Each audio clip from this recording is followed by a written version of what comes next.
इस समय हम खड़े हैं अर्थला के संजय कॉलोनी में 848, जहाँ की ये वारदात थी, जहाँ पर मुस्लिम समुदाय के लोगों के द्वारा हिंदू परिवार पर हमला हुआ और ये वही गली है। जय श्री कृष्णा। अभी मैं बैठा हूँ गाजियाबाद जिले के अर्थला कस्बे के संजय कॉलोनी में, मकान नंबर 848 में, जहाँ की ये वारदात थी, जहाँ मुस्लिम समुदाय के कुछ लोगों के द्वारा, कुछ बल्कि 150 से 200 लोगों के द्वारा, कुछ भी नहीं कह सकते इन्हें, भारी संख्या में लोग थे, एक हिंदू परिवार को, यादव परिवार को बड़ी बेरहमी से पीटा जाता है।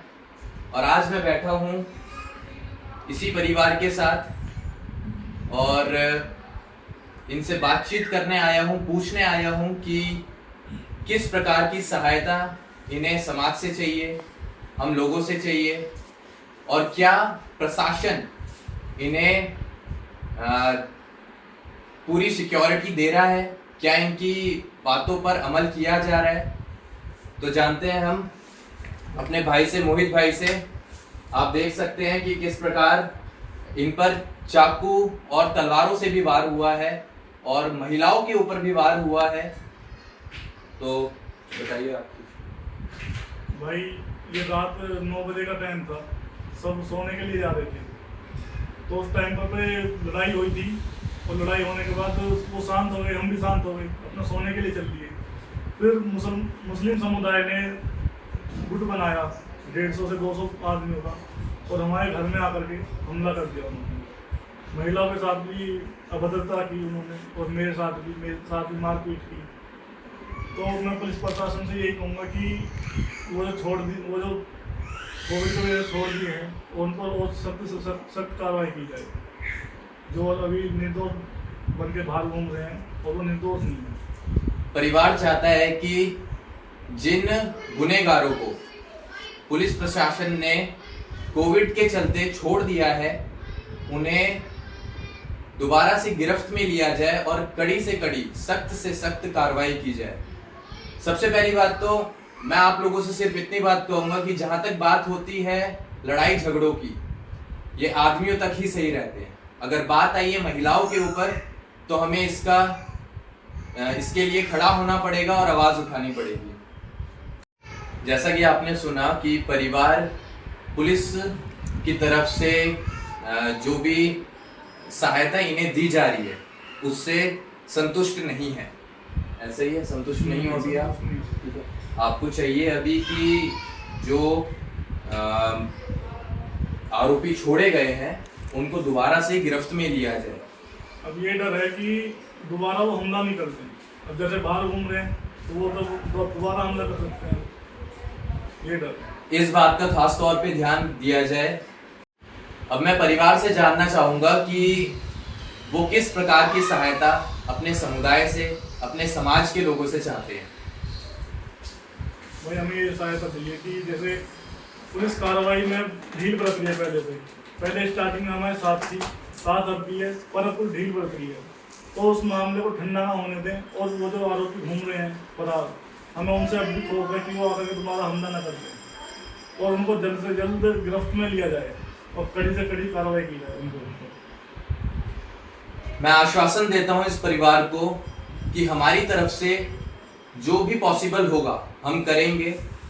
और जब भी ये परिवार हमें आवाज देगा, नंबर मैंने आपको दे चुका है, ठीक है, जब भी इन्हें जरूरत पड़ेगी, गगन यादव अपने पूरे एफर्ट्स लगाएगा और निस्वार्थ भाव से तन मन और धन के साथ इस परिवार के साथ खड़ा रहेगा। इसी के साथ मैं आप लोगों से सिर्फ इतनी गुजारिश करूंगा कि जहां पर भी आपको लगता है कि गलत हो रहा है तो प्लीज उसका विरोध करें।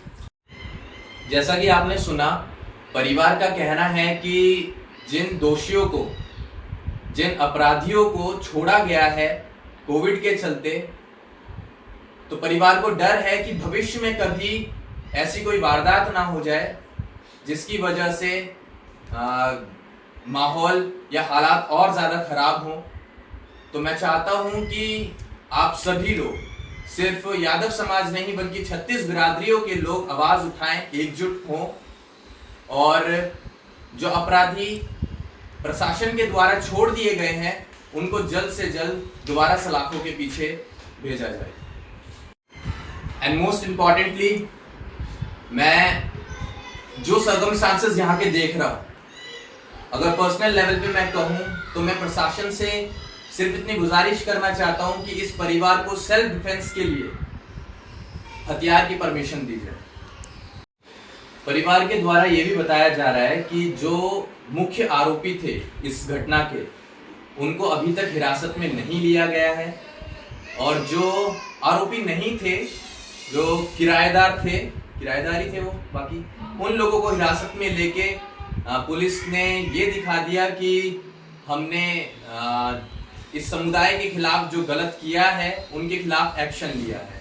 हालांकि ऐसा कुछ नहीं है, उन्हें भी छोड़ दिया गया है, लेकिन परिवार ये चाहता है कि जो मुख्य आरोपी हैं उनको पकड़ा जाए और जल्द से जल्द उनके ऊपर कार्रवाई करी जाए, जो कि बहुत जरूरी है। हमारी चाची के भी यहाँ चाकू मारे, तलवार मारी है, और छाती पर भी वार करा है, और मेरे कपड़े ही फाड़े हैं। और जो मेरा एक छोटा भाई है 12 साल का, उसके भी पीछे गर्दन पर चाकू लगे हैं। और घर में जितने भी, ना तो कोई छोटा देखा ना कोई बड़ा देखा। हमारी दादी हैं, उनकी उम्र 65 से 70 साल हो रही है, उनके भी टांग में पत्थर मारे हैं। तो ये ना छोटा देख रहे हैं ना बड़ा देख रहे हैं, सब पे हमला कर रहे हैं। इतना सब भी होने के बावजूद हमारे भाइयों ने दूसरे पक्ष की महिलाओं के साथ किसी भी प्रकार की अभद्रता नहीं करी, ना ही उनके ऊपर हाथ उठाया। मैं चाहता हूं कि प्रशासन परिवार को आश्वासन दे कि ऐसा कुछ भी भविष्य में नहीं होगा, और अगर हुआ, सिर्फ इस परिवार के साथ नहीं बल्कि यहाँ पर जितने भी हिंदू समुदाय के लोग रहते हैं उनमें से किसी के भी साथ ऐसा हुआ तो उसके लिए जिम्मेदार सिर्फ और सिर्फ प्रशासन ही होगी। तो इसलिए मैं चाहता हूं कि आप सख्त से सख्त कार्रवाई करें और दोषियों को सलाखों के पीछे भेजें। मैं प्रशासन से कहना चाहूंगा कि अगर आपको लगता है कि पीड़ित परिवार को इंसाफ दिलाना आपके लिए मुश्किल है, तो आप इस चीज की जिम्मेदारी हमें दे दीजिए। समाज के लोग एकजुट होकर इंसाफ भी दिला देंगे, और फिर अगर बात बदले की है तो वो बदला भी हम ले लेंगे। लेकिन यहाँ पर परिवार का कहना है कि वो सिर्फ शांति चाहते हैं, और जो दोषी फरार हैं उन्हें सलाखों के पीछे देखना चाहते हैं। मैं पूछना चाहता हूँ आप सभी लोगों से कि भविष्य में अगर इस परिवार के ऊपर हमला होता है तो उसका जिम्मेदार कौन होगा?